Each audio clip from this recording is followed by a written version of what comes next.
बिस्मिल्लाहिर्रहमानिर्रहीम। आज हमने क्लास 10 यूनिट 18 जो कि एटॉमिक एंड न्यूक्लियर फिजिक्स है उसका टॉपिक न्यूक्लियर ट्रांसम्यूटेशन पढ़ा है। न्यूक्लियर ट्रांसम्यूटेशन क्या होती है?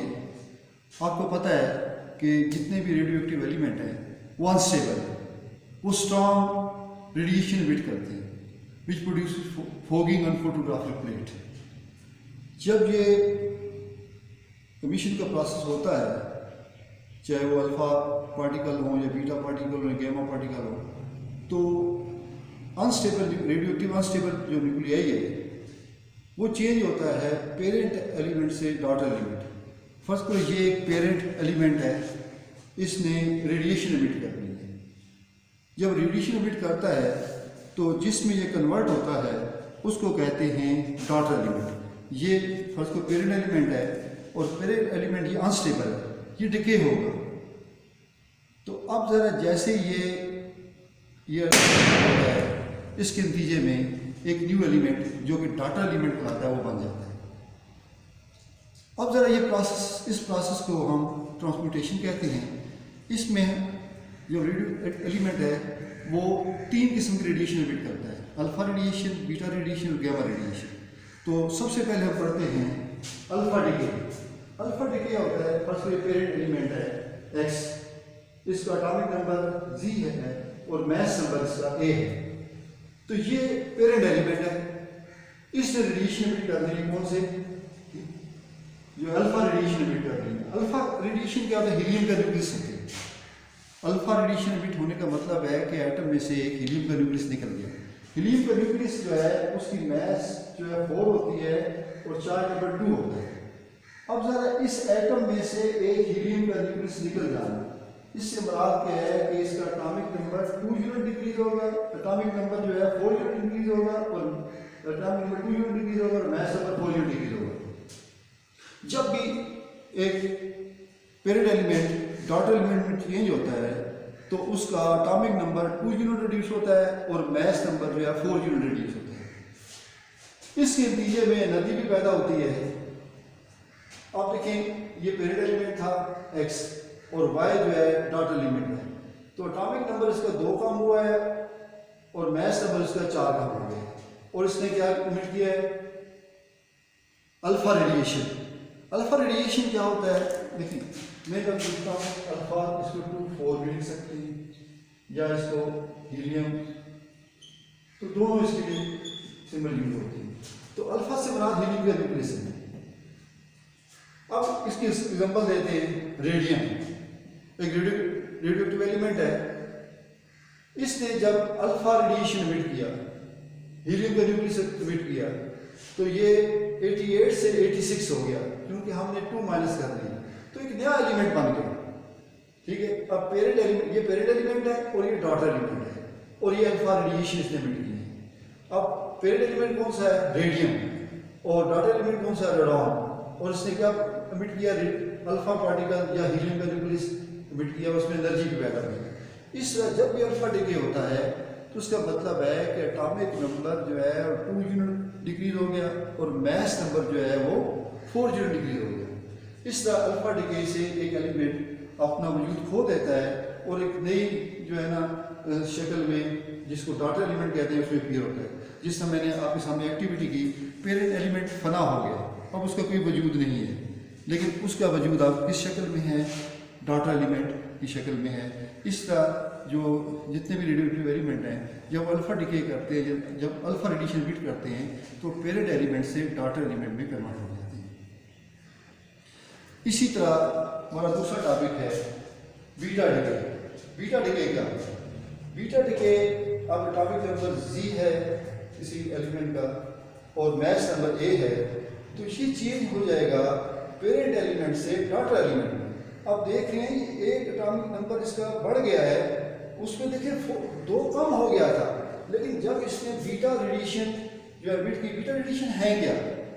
ये fast moving electron emitted bye nucleus, ये ऑर्बिट का इलेक्ट्रॉन नहीं है। बीटा जो पार्टिकल्स हैं वो ऑर्बिट का इलेक्ट्रॉन नहीं होते, जो इलेक्ट्रॉन बार ऑर्बिट में न्यूक्लियस की गर्दिश कर रहे थे वो में से ऑर्बिट नहीं होते, बल्कि ये जो है ना न्यूक्लियस के अंदर से ये बिट होते हैं, ऑर्बिटल में से ये बिट होते हैं। ये न्यूक्लियस का इलेक्ट्रॉन कहाँ से आ गया, ये सोचने की बात है, ठीक है। और एटॉमिक नंबर इसमें देखिए प्रोटॉन एक बढ़ गया, एटॉमिक नंबर बढ़ने से मुराद है प्रोटॉन का बढ़ जाना, लेकिन प्रोटॉन तो इसमें आया नहीं, तो प्रोटॉन इसका कैसे बढ़ गया, जबकि जो है ना इसके एटॉमिक नंबर में कोई चेंज नहीं है, ये सोचने की बात है। अब देखिए हुआ क्या, असल में हुआ ये कि एक ये जो बीटा एमिशन होता है एक्चुअली ये न्यूट्रॉन है, ये न्यूट्रॉन एक जब बीटा पार्टिकल एमिट करता है, ठीक है, तो ये न्यूट्रॉन प्रोटॉन में तब्दील हो जाता है। बीटा पार्टिकल के साथ के इलेक्ट्रॉन, देखिए इलेक्ट्रॉन न्यूक्लियस से एमिट होता है, ठीक है, जो कि न्यूट्रॉन एमिट करता है, ठीक है, और वो प्रोटॉन में खुद तब्दील हो जाता है, इसको हम बीटा पार्टिकल कहते हैं। आपने देख लिया कि न्यूट्रॉन जो है वो प्रोटॉन में बदल गया। अब एटॉमिक जो मैस होती है वो सम ऑफ प्रोटॉन एंड न्यूट्रॉन या न्यूक्लियन का टोटल होता है। अब तो ज़्यादा न्यूक्लियन का टोटल तो सेम है, कोई प्रोटॉन या न्यूट्रॉन न्यूक्लियस के अंदर दाखिल नहीं हुआ। हुआ क्या कि ये न्यूट्रॉन जो है जब इसने बीटा पार्टिकल एमिट किए कि न्यूट्रॉन ही प्रोटॉन में तब्दील हो गया। इस तरह यहाँ एक प्रोटॉन बढ़ गया, प्रोटॉन बढ़ने से क्या हुआ, प्रोटॉन बढ़ने से एटॉमिक नंबर बढ़ गया, लेकिन मैस नंबर में कोई फर्क नहीं आया, क्योंकि सम ऑफ न्यूक्लियन और प्रोटॉन वही है, sum of nucleon sum of proton और न्यूट्रॉन का सम वही है, उसमें कोई चेंज नहीं आई, ठीक है। ये भी मैं एक्टिविटी कर देता हूँ क्योंकि मैंने अब देखिए बीटा पार्टिकल में ये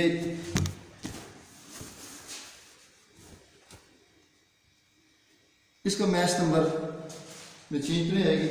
अब देखिए ये पेरेंट एलिमेंट है और पेरेंट एलिमेंट तो मैं इसको छुपा देता हूँ, इसको भी नहीं है, ठीक है, जस्ट आपको विजुलाइज कराने के लिए कि कहाँ से वजूद है। ये तो चले ये बीटा पार्टिकल बन गया, ठीक है, एक्टिविटी चले होगी, लेकिन साथ वाला भी ये जो है ना ये डॉटर एलिमेंट है, पेरेंट एलिमेंट डॉटर एलिमेंट में कन्वर्ट हो गया और साथ इसने क्या इमिट किया, ये बीटा, ठीक है, बीटा रेस इमिट की, या इलेक्ट्रॉन एक ही बात है, इलेक्ट्रॉन भी से कह सकते हैं और ये बीटा एक ही चीज़ है, -1 भी। इस तरह हीलियम के लिए मैंने न्यूक्लियस का ये बनाया हुआ है, ठीक है, ये हीलियम का न्यूक्लियस है, ये अल्फा पार्टिकल है। जब वो अल्फा डिके हुआ था तो ये साथ जो है ना अल्फा डिके यानी कि अल्फा पार्टिकल या हीलियम का न्यूक्लियस जो है ना ये साथ पैदा हुआ था। इस तरह देख लिया आपने, सिंपल सी एक्टिविटी मैंने की।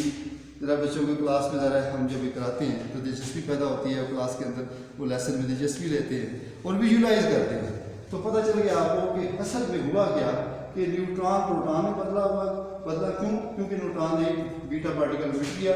जब भी बीटा पार्टिकल बिट करता है तो एटॉमिक नंबर 1 यूनिट इंक्रीज हो जाता है, ठीक है, और मैस नंबर में कोई फर्क नहीं आता। कार्बन 12 ये इसकी एग्जाम्पल, कार्बन 14 कार्बन 12 कार्बन 14। अब कार्बन 14 अब इसका एटॉमिक नंबर 83 से ज़्यादा नहीं है, लेकिन ये रेडियो एक्टिव है। कार्बन 14 रेडियो एक्टिव है और ये रेडिएशन एमिट करती है। अब इसे देखें, इसने बीटा पार्टिकल एमिट किया। बीटा पार्टिकल एमिट करने से मुराद ये है कि इसके अंदर जो न्यूट्रॉन है वो प्रोटॉन में तब्दील हो गया है बीटा पार्टिकल एमिट करने से। तो एटॉमिक नंबर अब देखिए इसका 6 है, 6 प्रोटॉन है, 6 न्यूट्रॉन है, लेकिन एक न्यूट्रॉन जब बीटा पार्टिकल एमिट करता है तो ये चेंज हो जाता है किसमें, नाइट्रोजन में। क्यों? क्योंकि अब इसमें प्रोटॉन के साथ 7 हो गया, न्यूट्रॉन या प्रोटॉन में तब्दील हो गया, एक प्रोटॉन बढ़ गया, तो अब ये कार्बन अपनी आइडेंटिटी खो बैठा है। ये पेरेंट एलिमेंट से डॉटर एलिमेंट में कन्वर्ट हो चुका है, जिसके एटॉमिक नंबर तो एक इंक्रीज हो गया है, लेकिन मैस नंबर में कोई चेंज नहीं आई by emitting beta rays. Beta rays से मुराद क्या है, fast moving electron emitted by the nucleus, और इससे एनर्जी पैदा होती है, ठीक है। अब इसमें जब भी अल्फा रेडिएशन या बीटा रेडिएशन इमिट होते हैं तो क्या होता है, एटम एक्साइटेड हो जाता है। जहाँ देखिए मैं क्लास में अक्सर मिसाल देता हूँ, बच्चे हंसते भी हैं, लेकिन इस वक्त मेरी क्लास में कोई भी नहीं है, इस क्लास में मैं अकेला खड़ा हूँ, बच्चे घरों में बैठे हैं, अल्लाह ताला इस वबा से भी निजात मिले, और मैं अकेला हूँ यहाँ, कोई मेरी क्लास के अंदर खुद ही मोबाइल सेट किया, खुद ही यहाँ पे मौजूद हूँ, ठीक है, जो लेकिन जो मज़ा क्लास में बच्चों को पढ़ाने से आता है उस तरह वो मज़ा नहीं है, लेकिन मैं पढ़ा रहा हूँ। तो मैं मिसाल देता होता हूँ कि बच्चों, जब मुर्गी अंडा देती है तो क्या करती है, वो एक्साइटेड हो जाती है और फिर ज़ोर ज़ोर से उसकी अनाउंसमेंट करती है, बताती है, ठीक है, खुशियाँ मनाती है, सेलिब्रेट करती है कि क्या मैंने तो कमाल कर दिया, मैंने तो अंडा दे दिया। इसी तरह जब भी गोल होता है तो खिलाड़ी भी और जो है ना तमाशाई भी बड़े एक्साइटेड हो जाते हैं, जोश में आ जाते हैं और अजीब अजीब सी हरकतें शुरू कर देती हैं। क्रिकेट खेलते हुए जब भी टेस्ट मैच आ रहा हो, वनडे मैच हो रहा हो, 2020 हो रहा हो, तो जब भी खिलाड़ी आउट होता है तो जो उसके हामी होते हैं वो खुशी से झूमते हैं, नाचते, एक्साइटेड हो जाते हैं, खिलाड़ी भी एक्साइटेड हो जाते हैं। इसी तरह कोई छक्का मारता है तो उसके हामी जो हैं वो भी एक्साइटेड हो जाते हैं, ठीक, खिलाड़ी भी एक्साइटेड हो जाते हैं कि हमने तो कमाल कर दिया। इसी तरह मुर्गी ने अंडा दिया, वो एक्साइटेड होगी। इसी तरह जब रेडियो एक्टिव एलिमेंट जब रेडिएशन मिट करता है अल्फा या बीटा तो वो भी एक्साइटेड हो जाता है, तो ठीक है, उस एक्साइटेड स्टेट में आ जाता है। तो एक्साइटेड स्टेट में जब आता है तो ये एक्स एलिमेंट जो है, देखिए अल्फा डीके में ये एक्साइटेड एलिमेंट है, स्टेरिक जो एक्साइटेड एलिमेंट को ज़ाहिर करता है। जब भी कोई एलिमेंट ने अल्फा डीके किया, अल्फा पार्टिकल इमिट की या बीटा पार्टिकल इमिट की, तो एटम एक्साइटेड स्टेट में आ गया, ठीक है, ये एक्स एटम यही है, ठीक है, वो एक्साइटेड स्टेट में आ गया। जब एक्साइटेड स्टेट में आ जाता है तो वो फिर खास किस्म की इलेक्ट्रोमैग्नेटिक वेव्स इमिट करता है जिनको गैमा रेज कहते हैं, ठीक है। अब इसमें गैमा रेज, इनका देखिए चार्ज नंबर भी 0 है और मैस नंबर भी 0 है, रेडिएशन है, इलेक्ट्रोमैग्नेटिक रेडिएशन है। तो लेकिन एटम जो है देखिए इसका एटॉमिक नंबर में कोई चेंज नहीं आई, मैस नंबर में कोई चेंज नहीं आई, सिर्फ वो एक्साइटेड स्टेट से नॉर्मल स्टेट में आ गया। जो पीरियड एलिमेंट है वो ज़रा जो है एक्साइटेड है और ये डॉटर एलिमेंट जो है वो जो है नॉर्मल स्टेट में आ चुका है, ठीक है। इसकी एग्जांपल कोबाल्ट, ठीक है, कोबाल्ट ये कार्बन नहीं है, कार्बन मोनोऑक्साइड नहीं है, इसमें और छोटा सा यहाँ लिख दें, ये कोबाल्ट 60 है जो एक्साइटेड स्टेट में है, और ये कोबाल्ट जो है ना देखिए एटॉमिक नंबर 27 है, इसका भी 27, मैस नंबर 60 है, इसका भी 60, लेकिन इसका स्टेरिक मैंने हटा दिया क्योंकि एक्साइटेड स्टेट से, ठीक है, जब एलिमेंट में कोई अल्फा या बीटा के रेज इमिट की थी तो एक्साइटेड स्टेट में आ गया था, इस तरह एक्साइटेड स्टेट से नॉर्मल स्टेट में आ गया और साथ साथ एनर्जी इमिट की है।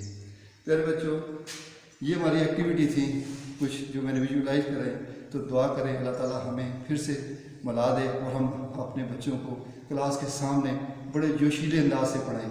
ज़रा वो उस तरीके से हमें जोश या जज्बा नहीं होता। एक खिलाड़ी अगर अकेला खेल रहा हो, ठीक है, ग्राउंड में, तो वो ज़रा वो उसकी परफॉर्मेंस क्या होगी। आप मेरे सामने आ जाएं, ठीक है, अल्लाह करे, और फिर मैं आपको उसी तरीके से पढ़ाऊँ जिस तरह मैं पहले। अल्लाह करे, शुक्रिया।